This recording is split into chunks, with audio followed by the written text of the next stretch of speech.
ഇതിൻ്റെ ദോഷം പറഞ്ഞ് പല പരാതികളുമായിട്ട് പലരും വരാറുണ്ട്. ശരിക്കും അത് തെറ്റായൊരു നടപടിയാണ്. അങ്ങനെ ചെയ്യാൻ പാടില്ല. കാരണം ഒരു കുട്ടിക്ക് ശരിക്കും പറഞ്ഞാൽ മാതാപിതാക്കളുടെ ഒരു ദോഷം അവർ 8 വയസ്സ് വരെ അനുഭവിക്കേണ്ടി വരും. പിന്നീട് ആ കുട്ടിയുടെ തന്നെ ഒരു ദോഷം ആ കുട്ടിക്ക് പിന്നീടുള്ള കാലഘട്ടത്തിൽ ഉണ്ടാവും. ജാതകത്തിൻ്റെ ആവശ്യകത, ജാതകം എഴുതേണ്ട ആവശ്യമുണ്ടോ? എന്താണ് ജാതകം? അതിനെ പേടിക്കേണ്ട ആവശ്യമുണ്ടോ? ഇതിനെപ്പറ്റി സംസാരിക്കാൻ നമ്മോടൊപ്പം ജ്യോതിഷിയായ അരയൻകാവ് ശ്രീജ മാഡം നമ്മോടൊപ്പം ഉണ്ട്. നമസ്കാരം ചേച്ചി. നമസ്തേ. ABC മലയാളം ജ്യോതിഷത്തിലേക്ക് സ്വാഗതം. Thank you. അപ്പോൾ ജാതകം എഴുതേണ്ട ആവശ്യമുണ്ടോ? അല്ലെങ്കിൽ ഒരു കുഞ്ഞ് ജനിച്ചു കഴിഞ്ഞാൽ എപ്പോഴാണ് ജാതകം എഴുതേണ്ടത്? ജാതകം എഴുതേണ്ട ആവശ്യമുണ്ടോ എന്ന് ചോദിച്ചു കഴിഞ്ഞാൽ ജാതകം എഴുതേണ്ട ആവശ്യമുണ്ട്. പിന്നെ എപ്പോഴാണ് ജാതകം എഴുതുക എന്ന് പറഞ്ഞു കഴിഞ്ഞാൽ ആദ്യകാലങ്ങളിൽ എന്ന് പറഞ്ഞു കഴിഞ്ഞാൽ ശരിക്കും ഈ ഗർഭാധാന സമയം തുടങ്ങിയിട്ട് ഉള്ള ഒരു സമയം കുറിച്ച് നമ്മൾ ഗ്രഹനില ഉണ്ടാക്കി അത് ആ ഒരു ഇത് വെച്ചിട്ട് നമ്മൾ ആ കുട്ടിയുടെ ഭാവി മുഴുവനും നമ്മൾ പ്രവചിക്കുന്ന ഒരു രീതി ഉണ്ടായിരുന്നു. പക്ഷേ ഇന്നിപ്പോൾ അങ്ങനെ ഒരു സമ്പ്രദായം ഇന്ന് നിലവിലില്ല. ഇന്നിപ്പോൾ അതായത് കുട്ടി ഉണ്ടായി കഴിഞ്ഞാൽ ആളുകൾക്ക് സംശയം തന്നെയാണ്, ഇത് ജാതകം എഴുതണോ വേണ്ടയോ? അല്ലെങ്കിൽ സംശയത്തൊക്കെ കൂടുതൽ പേടിയാണ്. പേടിയാണ് അവർക്ക്. കാരണം ഇത് കണ്ടു കഴിയുമ്പോഴേക്കും ഇതിനകത്ത് കുട്ടിക്ക് ആ ദോഷം പറഞ്ഞിട്ടുണ്ട്, ഈ ദോഷം പറഞ്ഞിട്ടുണ്ട്, അപ്പോൾ അതെന്താവും എന്തെന്നറിയില്ല. അപ്പോൾ അതങ്ങനെ ആയിക്കഴിഞ്ഞാൽ എങ്ങനെയാണ് എന്നൊക്കെയുള്ള ഒരുപാട് സംശയങ്ങളും പേടികളും അവരുടെ മനസ്സിലുണ്ട്. ശരിക്കും അതിൻ്റെ ഒരു ആവശ്യമില്ല എന്നുള്ളതാണ് സത്യം. കാരണം ഒരു കുഞ്ഞുണ്ടായി കഴിഞ്ഞിട്ടുണ്ടെങ്കിൽ ആ കുഞ്ഞിനെ നമ്മൾ ശരിക്കും ലാളിച്ച് വളർത്തിക്കൊണ്ട് വരുന്നതെന്ന് പറഞ്ഞാൽ അവൻ്റെ ഒരു ആണായാലും പെണ്ണായാലും അവളുടെ ഒരു നല്ല ഭാവിക്ക് വേണ്ടിയിട്ടാണ് മാതാപിതാക്കൾ പിന്നെ ജീവിക്കുന്നതെന്ന് പറയുന്നത്. അപ്പോൾ ആ സമയത്ത് ഒരു കുട്ടിയുടെ ജാതകം എഴുതിയിട്ട് അതിനകത്ത് എന്തെല്ലാമാണ് കുട്ടിക്കുള്ള ദോഷങ്ങൾ, അത് വളരെ കൃത്യമായിട്ട് അറിഞ്ഞിരിക്കേണ്ട കാര്യമുണ്ട്. അതായത് ഒരു കുഞ്ഞുണ്ടായി കഴിഞ്ഞാൽ പൂർണ്ണമായും ചിലർ പറയും ആ കുട്ടി അതുണ്ടായതിന് ശേഷം വീട്ടിൽ ഇങ്ങനെയായി, അല്ലെങ്കിൽ അവർക്ക് അങ്ങനെയായി, കുഞ്ഞിൻ്റെ ദോഷം പറഞ്ഞ് പല പരാതികളുമായിട്ട് പലരും വരാറുണ്ട്. അപ്പം ശരിക്കും അത് തെറ്റായൊരു നടപടിയാണ്. അങ്ങനെ ചെയ്യാൻ പാടില്ല. കാരണം ഒരു കുട്ടിക്ക് ശരിക്കും പറഞ്ഞാൽ 4 വയസ്സ്, 4 4 8 4 12 മാതാപിതാക്കളുടെ ഒരു ദോഷം അവർ 8 വയസ്സ് വരെ അനുഭവിക്കേണ്ടി വരും. പിന്നീട് ആ കുട്ടിയുടെ തന്നെ ഒരു ദോഷം ആ കുട്ടിക്ക് പിന്നീടുള്ള കാലഘട്ടത്തിൽ ഉണ്ടാവും. അപ്പോൾ അതിനെയൊക്കെ 8 വയസ്സ് വരെ മാതാപിതാക്കളുടെ ദോഷമാണ്, കർമ്മദോഷം. അവർ ജന്മത്തിൽ അവർ ചെയ്തിട്ടുള്ള കർമ്മങ്ങളുടെ ഫലം, അല്ലെങ്കിൽ പൂർവികമായിട്ടുള്ള ദുരിതബന്ധം, അതിൻ്റെ ഒരു ഫലമായിട്ടാണ് അവരുടെ പൂർവിക ദുരിതബന്ധം കൊണ്ട് സംഭവിക്കാം. അതിനുശേഷം പിന്നെ പറയുന്നത് കുട്ടിയുടെ പൂർവിക ദുരിതം ഉണ്ടല്ലോ, ആ ഒരു ദുരിതം ഉള്ളത് കൊണ്ടാണ് കുട്ടിക്ക് ഇങ്ങനെ ഒരു ജന്മം ഉണ്ടായത് എന്നാണ് പറയുന്നത്. അപ്പോൾ എന്ത് തന്നെ ആയാലും ശരി, ഒരു കുഞ്ഞുണ്ടായി കഴിഞ്ഞിട്ടുണ്ടെങ്കിൽ അതിൻ്റെ ദോഷവശങ്ങളും നല്ല വശങ്ങളും നമ്മൾ അറിഞ്ഞിരിക്കേണ്ടത് അത്യാവശ്യമാണ്. ഒരിക്കലും അതുപോലെ തന്നെ ജാതകം എഴുതി കഴിഞ്ഞിട്ടുണ്ടെങ്കിൽ അത് നമ്മൾ കൃത്യമായിട്ട് നമ്മൾ ഉപയോഗിക്കണം. കൃത്യമായി ഉപയോഗിക്കാന്ന് പറഞ്ഞാൽ ഒരു വഴികാട്ടിയായിട്ട്. ജാതകം ശരിക്കും ഒരു വഴികാട്ടിയാണ്. ഒരിക്കലും ഒരു കുഞ്ഞിൻ്റെ തലയിലെഴുത്ത് അല്ലെങ്കിൽ തലവര എന്ന് പറയാൻ പറ്റില്ല അതിന്.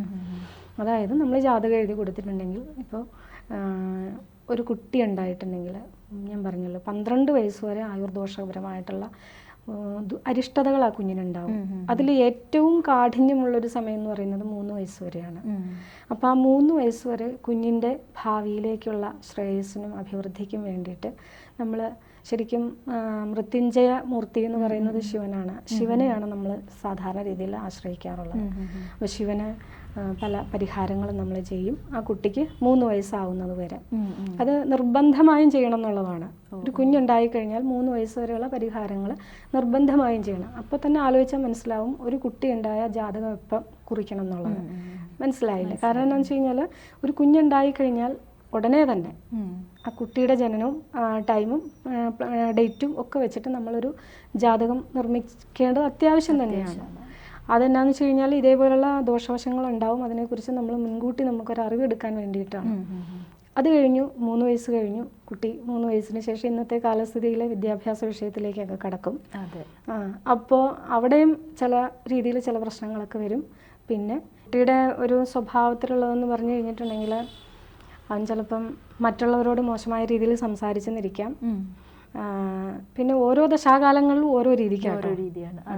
അതായത് ഇപ്പം നല്ല ഗ്രഹത്തിൻ്റെ ദശാകാലമാണെങ്കിൽ അവന് പറയുന്നത് നല്ല നല്ല ഫലങ്ങളായിരിക്കും ആ സമയത്ത് പറയുന്നത്. ഇപ്പം ശുക്രനെ കുറിച്ചാണ് ഏറ്റവും കൂടുതൽ നന്നായിട്ട് പറയുന്നത്. പക്ഷെ ആ ശുക്രൻ എന്ന് പറയുന്നത് ശരിക്കും സുഖത്തിൻ്റെ ആളാണ് ശുക്രൻ. ആ സമയം ഇവന് വിദ്യാഭ്യാസ കാലഘട്ടമാണെന്നുണ്ടെങ്കിൽ ആളെ ചിലപ്പം വിദ്യാഭ്യാസത്തിൽ നിന്ന് വിട്ട് തനിക്ക് കിട്ടുന്ന സുഖവും സന്തോഷവും എന്താണോ അത് തേടി പോകുന്ന ഒരു പരിപാടി ഉണ്ടാവും. അതായത് സൗഹൃദങ്ങൾ, കൂട്ടുകെട്ടുകളായിട്ടും അതുപോലെ മറ്റു സിനിമ കാണുക, അങ്ങനെ ഇങ്ങനെ ഇഷ്ടപ്പെട്ട ഭക്ഷണം വാങ്ങിച്ച് കഴിക്കുക, TV കണ്ടിരിക്കുക, അങ്ങനെ ഒരു സന്തോഷം, അവന് ഏതൊക്കെ രീതിയിൽ സന്തോഷം കിട്ടുമോ ആ രീതിയിലെല്ലാം അവനത് എൻജോയ് ചെയ്യും. അതാണ് ആ ശുക്രൻ എന്ന് പറഞ്ഞാൽ സുഖിക്കാനുള്ള ആളാണ്. അപ്പോൾ ആ സുഖം മുഴുവനും ശുക്രൻ കൊടുക്കും. അപ്പം സംഭവിക്കുന്നത് എന്താണെന്ന് വെച്ച് കഴിഞ്ഞാൽ പഠന വിഷയത്തിലേക്ക് അവൻ അലസത ഉണ്ടാവുക. അപ്പോൾ ഈ കാലഘട്ടങ്ങളെല്ലാം തന്നെ മാതാപിതാക്കൾ അറിഞ്ഞിരിക്കണം. അറിഞ്ഞിരുന്നാലേ തക്കതായിട്ടുള്ള പരിഹാരം കണ്ടെത്തി അവനെ വേണ്ട രീതിയിൽ മുമ്പോട്ട് നയിക്കാനായിട്ട് അവരെ കൊണ്ട് പറ്റുള്ളൂ. ഒരു മാർഗനിർദ്ദേശം കൊടുക്കാനായിട്ട് പറ്റുള്ളൂ. അപ്പോൾ അതിനെന്താ വേണ്ടേ? നമ്മൾ ഈ ജാതകം നമ്മുടെ കൈവശം ഉണ്ടായിരിക്കണം. നമ്മൾക്ക് അതിനകത്ത് പരിഹാരങ്ങൾ നമുക്ക് കണ്ടെത്താൻ സാധിച്ചില്ല എന്നുണ്ടെങ്കിൽ ആ ജാതകവുമായി നമുക്കൊരു ജ്യോത്സ്യരെ സമീപിക്കാം. ആ ജ്യോത്സ്യര് യഥാവിധി എന്താ ചെയ്യേണ്ടതെന്നുള്ളതിനെ കുറിച്ച് കൃത്യമായൊരു മാർഗരേഖ കൊടുക്കുകയും ചെയ്യും. അപ്പോൾ ഇതിനുള്ള അതായത് പൂജകൾ, വഴിപാടുകൾ, അത് തന്നെ പൂജകൾ. ഇപ്പം ഞാൻ പറയാം, ശുക്രനാണെങ്കിൽ അന്നപൂർണേശ്വരി, അങ്ങനെയൊക്കെ നമ്മളിപ്പോൾ ഓരോ ഗ്രഹത്തിൻ്റെ ഇതിന് നമ്മൾ ഓരോന്ന് പറയും. അത് ഓജരാശി യുഗ്മരാശി വ്യത്യാസത്തിൽ നമ്മൾ പറയും. ഓജരാശിയാണെങ്കിൽ നമ്മൾ പറയും ഗണപതിയെ ഉപാസിക്കണം എന്ന് പറയും ശുക്രദശയിലാണെങ്കിൽ. യുഗ്മരാശിയാണെങ്കിൽ നമ്മൾ പറയും അന്നപൂർണേശ്വരി, ലക്ഷ്മി, അങ്ങനെ ആ ഒരു സങ്കല്പം ആണ് ശരിക്കും ശുക്രന് വരുന്നത്. അപ്പോൾ ആ ഒരു സങ്കല്പത്തിലുള്ള ആരാധന നമ്മൾ ചെയ്യേണ്ട ഒരു കാലഘട്ടമുണ്ട്. പിന്നെ അപ്പോൾ അങ്ങനെ ശുക്രൻ്റെ ഇതിനകത്ത് ഏറ്റവും നമ്മൾ ഒരു ഇതായിട്ട് പറയുന്നതെന്ന് വെച്ചാൽ ചൊവ്വയുടെ ദശാകാലമാണ്. ചൊവ്വ എന്ന് പറയുന്നത് ശരിക്കും സൗഹൃദം, കൂട്ടുകെട്ടിൻ്റെ ആളാണ് ചൊവ്വ. കൂട്ടുകാർ കുറേ ഉണ്ടാവും. അപ്പോൾ അവരുമായിട്ട് ഒരു ലീഡർഷിപ്പ് ക്വാളിറ്റി കൂടുതലായിരിക്കും ചൊവ്വയ്ക്ക്. അതായത് ഇപ്പം നമ്മൾ ഏത് കൂട്ടിൽ കൂടുന്നോ, നല്ല സൗഹൃദമാണെങ്കിൽ അതിൻ്റെ ലീഡറാവും, മോശമാണെന്നുണ്ടെങ്കിൽ അതിൻ്റെ ലീഡറാവും. അപ്പോൾ ഓരോ ദശാകാലത്തും പലതരത്തിലുള്ള ദുരിതബന്ധങ്ങൾ ഈ കുട്ടിക്ക് വന്നു ചേരാം. മോശമായിട്ടുള്ള സൗഹൃദത്തിൽ ലീഡർഷിപ്പ് വരുമ്പോൾ നമുക്ക് സ്വാഭാവികമായും ചിന്തിച്ചാൽ മനസ്സിലാകും അവൻ പല രീതിയിലുള്ള വേണ്ടാത്ത തരത്തിലുള്ള ദുശ്ശീലങ്ങളിലേക്കും പ്രവണതകളിലേക്കൊക്കെ അവൻ പോകും. അതിനെയൊക്കെ തരണം ചെയ്ത് കൊണ്ടുവരുവാനായിട്ട് നമുക്ക് ഈ ജാതകം കൊണ്ട് സാധിക്കും. അതായത് അതിനകത്ത് നോക്കി അതിലെന്താണോ പറഞ്ഞിരിക്കുന്നതെന്ന് വെച്ച് കഴിഞ്ഞാൽ അത് കൃത്യമായി ചെയ്യാൻ രക്ഷകർത്താക്കൾ തയ്യാറാവണം. പിന്നെ പറയുന്നത് എന്താണെന്ന് വെച്ച് കഴിഞ്ഞാൽ, ഇപ്പോൾ സാധാരണ രീതിയിൽ പറയുകയാണെങ്കിൽ ഹിന്ദുക്കളുടെ ഇടയിലാണ് ഇത്തരം പ്രശ്നങ്ങൾ വളരെ കൂടുതലായിട്ടുള്ളത്. മറ്റ് മതവിഭാഗങ്ങളെ സംബന്ധിച്ച് അവർക്ക് സന്താന വിഷയത്തിലോ അല്ലെങ്കിൽ സാമ്പത്തിക വിഷയത്തിലോ വിദ്യാഭ്യാസ വിഷയത്തിലോ ഒന്നും മറ്റ് പ്രശ്നങ്ങളൊന്നും തന്നെ ഉണ്ടാവുന്നില്ല. കാരണം എന്താണെന്ന് വെച്ച് കഴിഞ്ഞാൽ ഓരോരുത്തരുടെ ജീവിത രീതിയാണ് അതിൻ്റെ കാരണം. ഇപ്പോൾ ക്രിസ്ത്യൻസിൻ്റെ കാര്യം പറഞ്ഞാലും മുസ്ലിംസിൻ്റെ കാര്യം പറഞ്ഞാലും അവർ കൃത്യമായി അവരുടെ ആചരണം നടത്തും. പ്രാർത്ഥനകൾ കൃത്യമായി അവർ നടത്തും. മരിച്ചുപോയവർക്ക് വേണ്ടിയിട്ടുള്ള കർമ്മങ്ങൾ അവർ കൃത്യമായിട്ട് തന്നെ ചെയ്യും. അത് ഹിന്ദുസിൻ്റെ ഇടയിൽ അങ്ങനെ ഒരു സമ്പ്രദായം ഇല്ല. ബലിയിടലും ഉണ്ട്, സമ്പ്രദായം ഇല്ലെന്നല്ല, അനുഷ്ഠിക്കുന്നില്ല എന്നുള്ളത്. സമ്പ്രദായമുണ്ട്, വളരെ ചിട്ടയായ രീതിയിൽ ശ്രദ്ധയാദത്തം ഇത് ശ്രാദ്ധം എന്നാണ് പറയുന്നത്. ശ്രദ്ധയോടുകൂടി ചെയ്യേണ്ട ഒരു കർമ്മമാണ് ശ്രാദ്ധം. അത് ഹിന്ദുസിൻ്റെ ഇടയിലുള്ള ഒരു ആചരണ രീതിയാണ്. പക്ഷേ അത് പല ഹിന്ദുക്കളും ആചരിക്കുന്നില്ല എന്നുള്ളതാണ്. അതുമൂലമാണ് ഇവർക്ക് ഇത്തരത്തിലുള്ള സന്താനങ്ങളെ കൊണ്ടുള്ള ബുദ്ധിമുട്ടുകൾ, സാമ്പത്തികമായിട്ടുള്ള പ്രശ്നങ്ങൾ, ആരോഗ്യ പ്രശ്നങ്ങൾ എല്ലാം ഇവരുടെ ജീവിതത്തിൽ ഉണ്ടാവും. പക്ഷെ അവരതിനെ അക്സെപ്റ്റ് ചെയ്യാനായിട്ട് തയ്യാറില്ല എന്നുള്ളതാണ്. അവർ കാണുന്ന കുറ്റം കുട്ടി അങ്ങനെ പോകുന്നു, അല്ലെങ്കിൽ ഞങ്ങൾക്ക് എപ്പോഴും രോഗമാണ്, ഞങ്ങളുടെ കയ്യിൽ കടബാധ്യതകൾ മാത്രമേ ഉള്ളൂ, ഇത്തരം കാര്യങ്ങളാണ് അവർ ചിന്തിക്കുന്നതും അവരതിനെയാണ് അക്സെപ്റ്റ് ചെയ്യുന്നതും. പക്ഷെ സത്യമായി പറഞ്ഞ സത്യസന്ധമായ കാര്യം ഇതാണ്. നമ്മൾ മാതാപിതാക്കളെ ജീവിച്ചിരിക്കുമ്പോൾ അവർക്ക് വേണ്ടി കർമ്മങ്ങൾ ചെയ്യുന്നു, അവരെ നമ്മൾ നോക്കുന്നു, ഇഷ്ടഭക്ഷണം കൊടുക്കുന്നു. പലരും പറയും അച്ഛനെ നല്ല രീതിയിൽ നോക്കിയതാണ് അല്ലെങ്കിൽ അമ്മയെ നല്ല രീതിയിൽ നോക്കിയതാണ്, എന്നിട്ടും എനിക്കിങ്ങനെ വന്നു എന്ന് പറഞ്ഞിട്ട് അതുകൊണ്ട് കാര്യമില്ല. അവരുടെ മരണാനന്തരവും അവർക്ക് വേണ്ടിയിട്ടുള്ള കൃത്യമായ കർമ്മങ്ങൾ ചെയ്യാനായിട്ട് നമ്മൾ ബാധ്യസ്ഥരാണ്.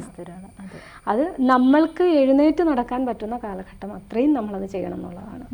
എന്നാൽ അതുപോലെ തന്നെ ഇങ്ങനെ നമ്മൾ ഒരു മാതാപിതാക്കളായിരിക്കുന്ന നമ്മൾ അങ്ങനെ ചെയ്തു കഴിഞ്ഞാൽ നമ്മുടെ മക്കൾക്കും അതിൻ്റെ ഗുണഫലമുണ്ടാകും? ഉണ്ടാവും. അതാണ് പറഞ്ഞു വരുന്നത്. മക്കൾക്കും അതിൻ്റെ, അതായത് സന്താനങ്ങൾ പ്രീതാ പ്രേതാസ്ത്വമേഭിർ വിദധതി സകല സമ്പദ സന്തതിംശ്ച എന്നാണ് പറയുന്നത്. സമ്പത്തും സന്താനവും നേരെയാവാൻ വേണ്ടിയിട്ടാണ് പിതൃകർമ്മം ചെയ്യുന്നത്. അതായത് മരിച്ചുപോയവർക്ക് അതുകൊണ്ടൊരു പ്രത്യേകിച്ച് നേട്ടങ്ങളൊന്നുമില്ല. അതായത് ഇനി വരാനിരിക്കുന്ന തലമുറയ്ക്കും ഇപ്പോൾ നിലവിൽ നമ്മുടെ മക്കൾക്കും ഒക്കെ ആണ് അതിൻ്റെ ഒരു ശ്രേയസ്, അഭിവൃദ്ധി എന്നെല്ലാം പറയുന്നത്. അതിൻ്റെ ഗുണാനുഭവങ്ങളെല്ലാം അവർക്കാണ് കിട്ടുന്നത്. പിന്നെ നമ്മൾക്ക് അതുകൊണ്ടുള്ള ഗുണമുണ്ട്. കാരണം നമ്മൾക്ക് ആരോഗ്യ പ്രശ്നങ്ങൾ ഉണ്ടാവും. നമ്മളുടെ ശരീരത്തിലാണ് ഇവരുടെ അംശമുള്ളത്. അതിനെ നമ്മൾ എപ്പോഴും തന്നെ പരിഗണിക്കേണ്ടത് ആവശ്യമാണ്. അതേപോലെ തന്നെയാണ് നമ്മൾ ഒരു കൃത്യമായൊരു ഉപാസന എന്ന് പറയുന്നത്.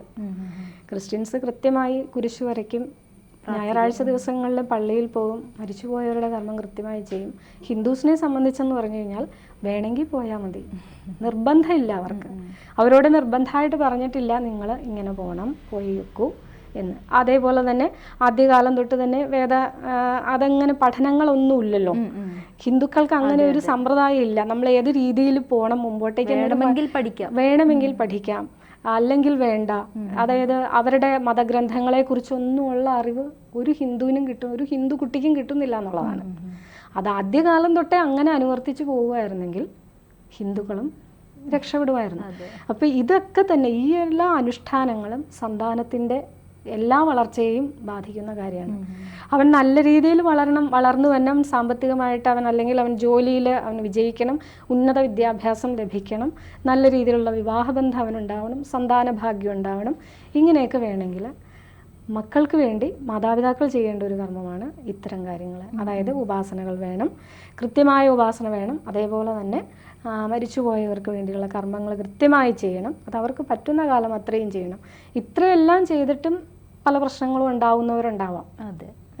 ഇങ്ങനെയൊക്കെ ചെയ്തിട്ടും ദോഷഫലങ്ങൾ അനുഭവിക്കുന്നവരുണ്ടാവാം. അപ്പം അതിന് നമ്മൾ എന്ത് ചെയ്യുമെന്ന് വെച്ച് കഴിഞ്ഞാൽ ജാതകവശാലുള്ള പരിഹാരങ്ങളെല്ലാം നമ്മൾ ചെയ്യും. ജാതകം നോക്കി കുട്ടിക്ക് ആയുസ്സിന് ദോഷമുണ്ടോ, അല്ലെങ്കിൽ അവൻ്റെ വിദ്യാഭ്യാസത്തിന് ദോഷമുണ്ടോ, അവൻ്റെ വിവാഹ വിഷയത്തിൽ പ്രശ്നമുണ്ടോ, ഇതെല്ലാം മാതാപിതാക്കൾ അന്വേഷിക്കും. പക്ഷേ എന്തുകൊണ്ടാണ് എന്നുള്ളതിനെക്കുറിച്ച് അവരന്വേഷിക്കുന്നില്ല, ഒരു ധാരണയില്ല എന്നുള്ളതാണ്. അപ്പോൾ അങ്ങനെ വരുന്നതിന് വേണ്ടിയിട്ടാണ് നമ്മൾ ശരിക്കും പറഞ്ഞാൽ ഈ ജാതകം നമ്മൾ സ്വീകരിക്കേണ്ടത്. അപ്പോൾ ജാതകം എല്ലാവരുടെയും ജീവിതത്തിൽ ഒരു വഴികാട്ടിയായി മാറട്ടെ. സന്തോഷം. Thank you. സമ്പൂർണ്ണ ജാതകം സാധാരണ ജാതകമല്ല, സമ്പൂർണ്ണ ജാതകം 250 രൂപയ്ക്ക് നിങ്ങൾക്ക് ലഭിക്കും. ABC മലയാളം പ്രേക്ഷകർക്കായുള്ള ഒരു സുവർണ അവസരമാണിത്. നിങ്ങളുടെ ജനന സമയം അടിസ്ഥാനമാക്കി 75 പേജുകളടങ്ങിയ ജാതകം നിങ്ങളുടെ ഭാവി പ്രവചനങ്ങളും പ്രശ്ന പരിഹാരങ്ങളും ഉൾപ്പെടെ 250 രൂപയ്ക്ക് ലഭിക്കുവാൻ താഴെ കാണുന്ന നമ്പറിൽ മെസ്സേജ് അയയ്ക്കുകയോ വിളിക്കുകയോ ചെയ്യുക. ജ്യോതിഷവുമായി ബന്ധപ്പെട്ട എല്ലാ വിശേഷങ്ങളും നിങ്ങളിലേക്കെത്താൻ ABC ജ്യോതിഷം സബ്സ്ക്രൈബ് ചെയ്യുക.